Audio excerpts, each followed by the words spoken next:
Saving money on food waste is a hot topic, and buying in bulk is always put up as a great solution, but only if you know how to process those foods once you get them home. Today I'm going to take you along as I prep my recent Azure Standard order for long-term storage, and I think you might be surprised by some of the tips and tricks I'm about to share. So let's get started.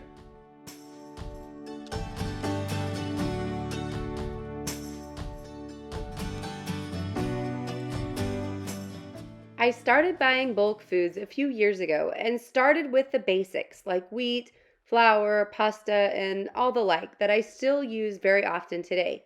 These are really common purchases for bulk buying families and are easily stored in 5-gallon food grade buckets with gamma seal lids for easy access if desired. But that's just the beginning of getting comfortable with bulk foods. Today, we're going to venture into what I do with 25 pounds of cheese, 50 pounds of potatoes, 4 ounces of vanilla beans, a gallon of oil and honey, plus bulk onion storage, and more. First up, I'm going to tackle those vanilla beans. Now, as a family that often bakes, vanilla is something that is often in short supply around here. Traditionally, I purchase vanilla from Azure, but my preferred is organic and it's almost $17 for a 4-ounce bottle. Today, I purchased 4 ounces of beans, and I'm making my own. I did get these from Azure, but I'm actually going to link some from Amazon in the description because the price is actually a little bit better. That's also where I got the bottles that you're seeing here, and they come with those really cool funnels to make the whole process easier. To make the vanilla, the approximate formula is 1 ounce of beans to 8 ounces of alcohol, which is at least 80 proof. You can use a vodka, which is really common, but I'm using 1 bourbon and 1 white rum for a sweeter taste and just to have a little variation. But cheaper vodkas are most often used and they work just as well. These can also be made in a mason jar, so don't think of something like a bottle as something that's holding you back. I decided to get these swing top bottles because I actually plan to give these away as Christmas gifts in our gift exchange later in the year, and I really like the presentation. The bottles actually came with the markers and the label that you're going to see me use in a little bit. So I thought all in coming together was a really cool deal and would make a really nice look in my cabinet, also for a gift. Per ounce, leaving out the reusable bottle cost, my organic vanilla that you're seeing here came in less than $2.50 an ounce, while the one that I'm buying is about $4.25 an ounce. Now this process, as you can see, is incredibly simple. So it's something that I plan to do every year moving forward, right around Christmas, so I have the next year's stock ready to go, as well as any gift items that I plan to give.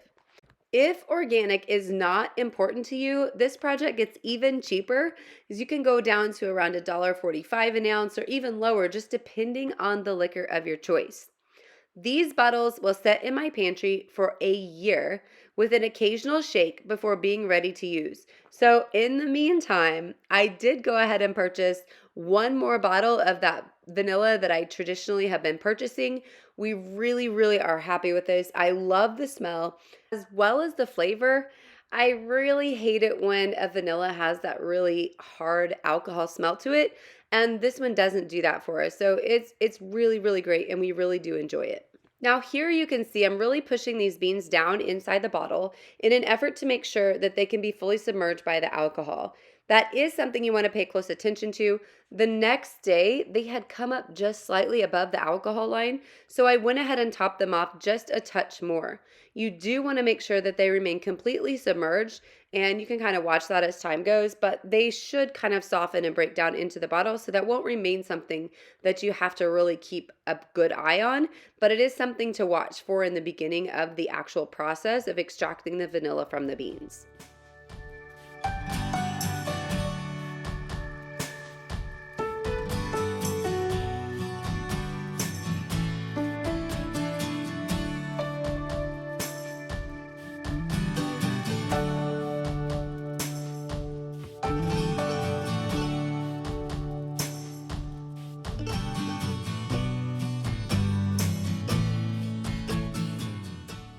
This is one project I'm really happy to have done. I've wanted to do this for quite a while, and I really love the way the overall look of these turned out, so I'm really excited to have them going into the holiday season. The next product I'm going to tackle is moving over the powdered products to glass jars for safer storage. These paper bags are nice and they're thick, but I just don't like having paper bags all over my shelves. And as you'll see in a little bit, I actually do have quite a few left in those that I haven't moved over from previous batches. But I just decided this time to go ahead and tackle this. This way I don't have to worry about the paper bags getting damp or torn or anything of the sort with the kids jumping in and out of them all the time. I'm starting off this project with 2 pounds of cacao powder, and 1 pound will go in a quart jar or approximately. And as you'll see here, once I get them pretty filled up, I just go ahead and start tapping on the jar and I make messes, as you can see. But once you get the product in the jar, you can start just gently tapping on it and you'll remove a lot of the air that's in there and compress the product in order to get it all into the one jar. So aside from what I spilled here, it actually is a really good process. And if I had been using the bigger funnel, that would have went a lot smoother. I actually do have it set aside for one that I'm getting ready to pour up here momentarily, which is why I didn't pull it out for this one. Every time I start a project like this, I make sure to go ahead and get my countertop sanitized before I begin. I always do that because I know things like this are bound to happen and I didn't want to throw away that amazing powder on the counter. So I just go ahead and wipe that right up and get it into the jar with the rest before cleaning the countertop down one more time to get going on my next round. I could leave that, but I'm headed toward a buttermilk powder, which you're about to see. So I want to make sure that if I were to do the same with a buttermilk powder, I would be able to save it as well.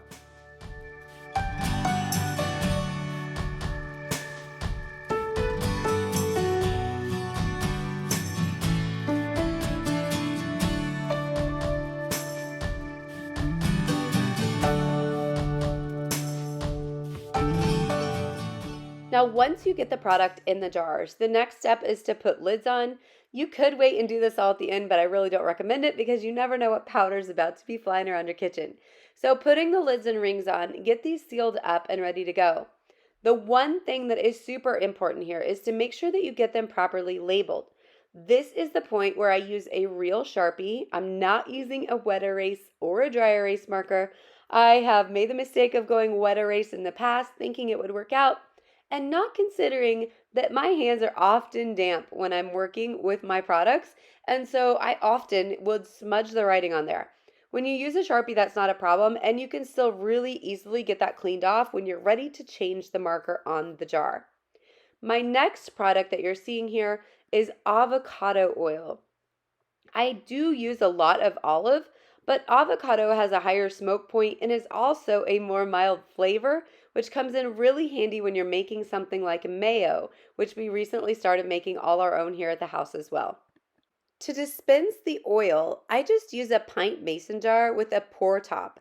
It works really, really well, and my favorite part about using mason jars for things like this and my honey is that I can easily swap for a clean jar every single time I need to refill, and I don't have to worry about a specific dispenser needing to be cleaned and instantly put right back into use.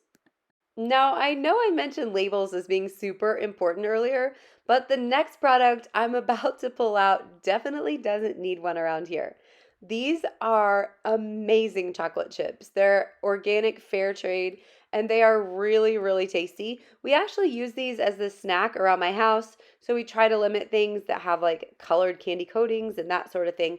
But the kids every once in a while will ask if they can have a couple chocolate chips, and the truth is, they can get to them as long as my husband hasn't got there first and cleaned out the jar. Before I actually recorded this, and a few days had gone by since we actually got this order, and we had this bag in my office in a specific spot. And when my husband came home after this was complete, he asked where his secret stash had moved to. So these are super, super popular. This is a 5 pound bag and it fits in 2 quart jars. So that would be a half gallon of chocolate chips. But I like to keep them separate because that way I can put one in the spot where everybody knows it is and put the other one up somewhere else just in case I need it for baking, which is the actual purpose of making this purchase to begin with.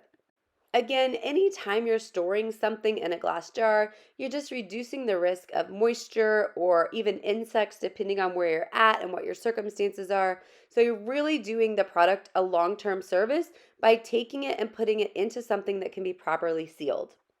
Now, on to our powdered buttermilk, which I really say is one of my secret weapons in our pantry. Why? Well, we use a lot of powdered buttermilk for waffles. We make a powdered ranch dressing, which I have done a previous video on before. So if that's something that you're looking for, I will make sure to link that at the end. But also, it just works really great for any recipe that calls for milk or buttermilk. We don't actually drink a lot of dairy. I do keep a heavy cream that I get from a local farmer, but I don't keep milk itself just because it's not something that we've ever done. Even when the kids were little, when they were done nursing, they went straight to water. So this is super helpful for us. It's also shelf stable, so not going to go bad in the fridge, and it's super delicious. So if you don't have something like this or a powdered milk of some form in your pantry as a backup, I highly recommend it if nothing else but for the backup purpose. But at our house, it comes out really frequently. I actually had another request just today for another round of waffles. One 5-pound bag is going to equal 1 gallon of jar space. Now, I didn't have two half-gallon jars available, so I used one and then added 2 quarts to go along with it. So just do it however works best for you, but just so you have like context to the total space of the bag, it is going to be 2 half-gallon jars or 1 full gallon if you're using different kind of storage container space. Now, this is one that requires a lot of tapping to get the extra air out, but it really does compress down in there amazingly because the powder itself is really super fine.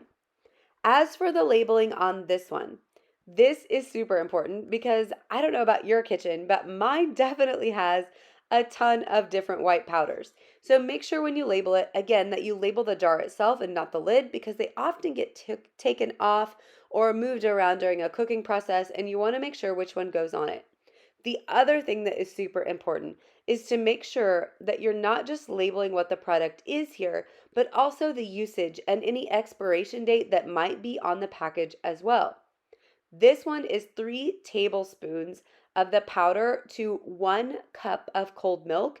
And while I personally know that and always have that in my head, my kids as well as my husband sometimes take over for me or might need to in a pinch, and I like them to have those directions without coming specifically to me. When you're removing something from the original packaging, that is something that you have to consider.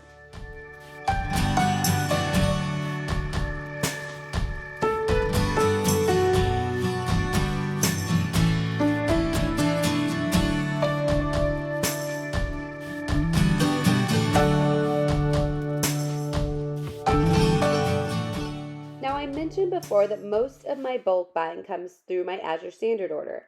And when you purchase from Azure, some items come in a box with just one item, like the potatoes that you can see here on the floor, and some of the boxes are mixed, like the one that the ketchup and onions are still in there on the floor in front of you.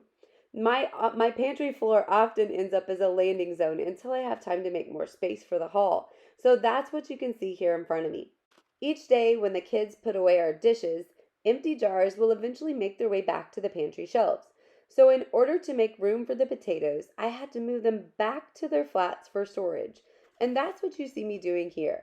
Now, as for the potatoes, I do want to share with you my little potato secret. This box is 50 pounds, and it is actually the only potatoes that I will buy for the entire year. And I really think for a family of 7, that's pretty awesome. So what I do here is I will cook out of this box for about the next month. And then whatever's left in that box will actually make its way out to our garden and I will plant them. And the harvest from last year was enough for us to make it for the remainder of the year. And actually, those are still potatoes that you see down there on the shelf in the canning jars on the second shelf up. Now, if you are thinking of doing something similar and planting potatoes that you purchase from the store, I do have one word of caution. I would make sure that those potatoes are organic just to make sure that they haven't been sprayed with some sort of pesticide that you wouldn't want in your garden if you were actually going to be growing them yourself.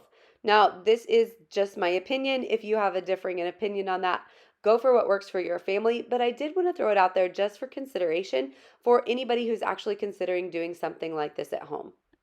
Once we eat on these potatoes, then plant the rest, the small amount that are left will actually turn into more than a wheelbarrow full of potatoes for my entire family if our harvest is anything like it was last year. I have to tell you, I was digging those up at the end of June and I really could not believe how many potatoes we were getting from that one box that we purchased back in February of last year.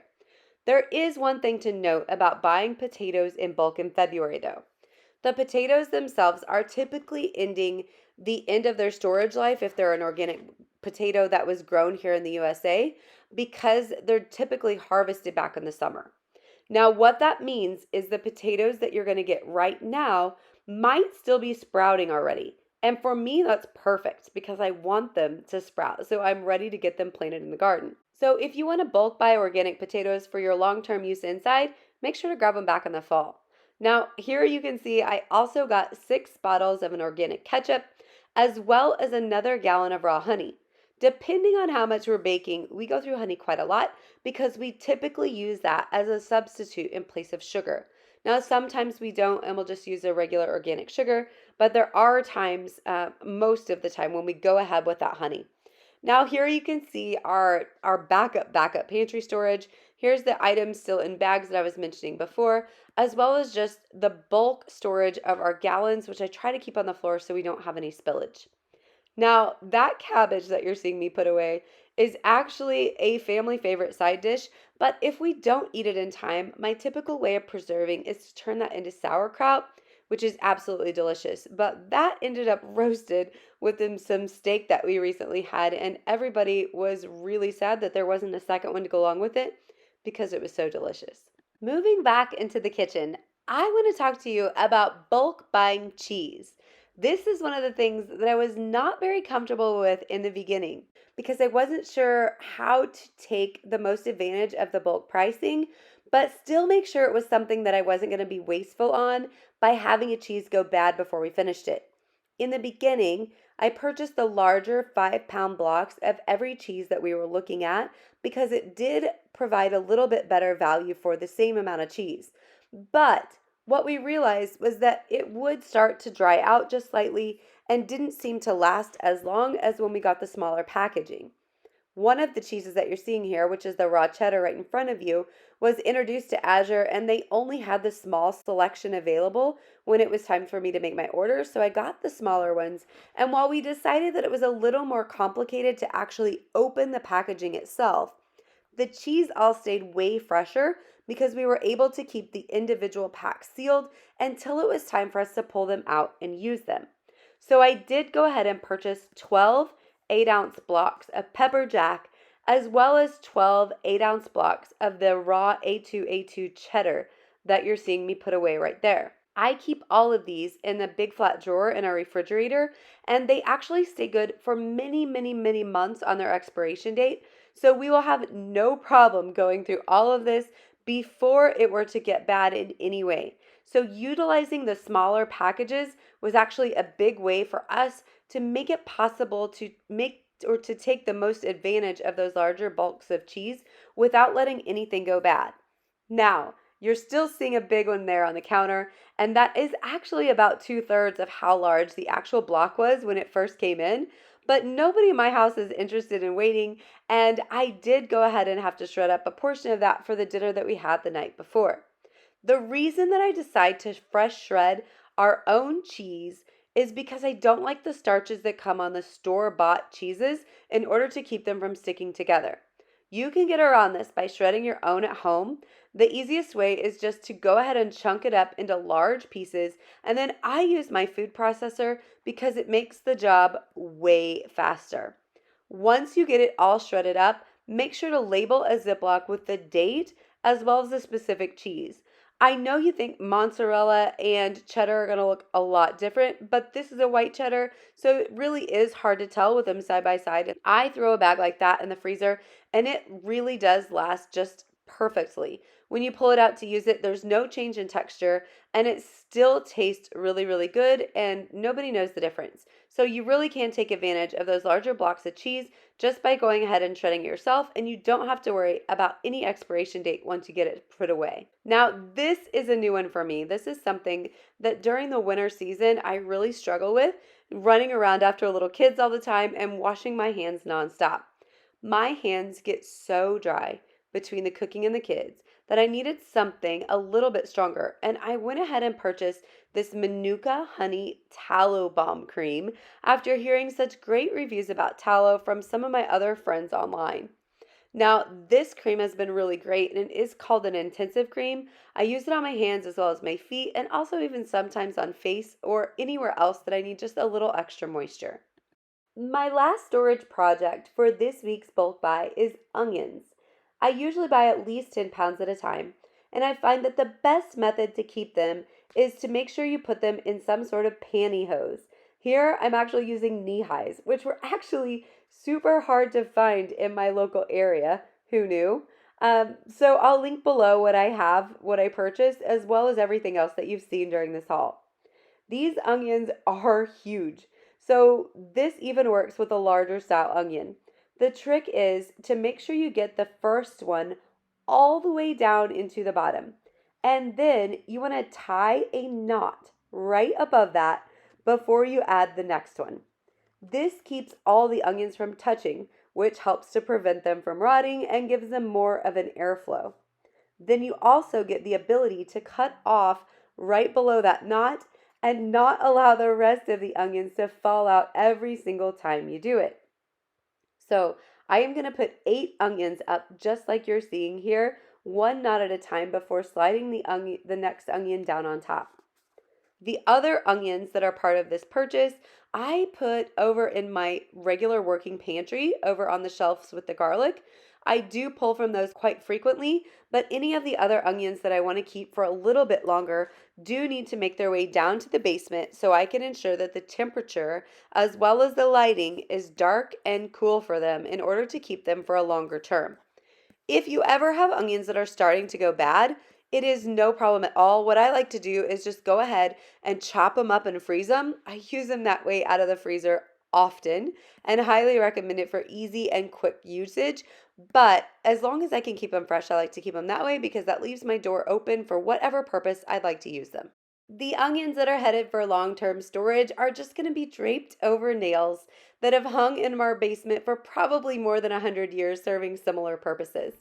I hope you found this helpful. If you did, make sure to subscribe. And if you'd like to see more bulk buying content, check out this link. See you next time.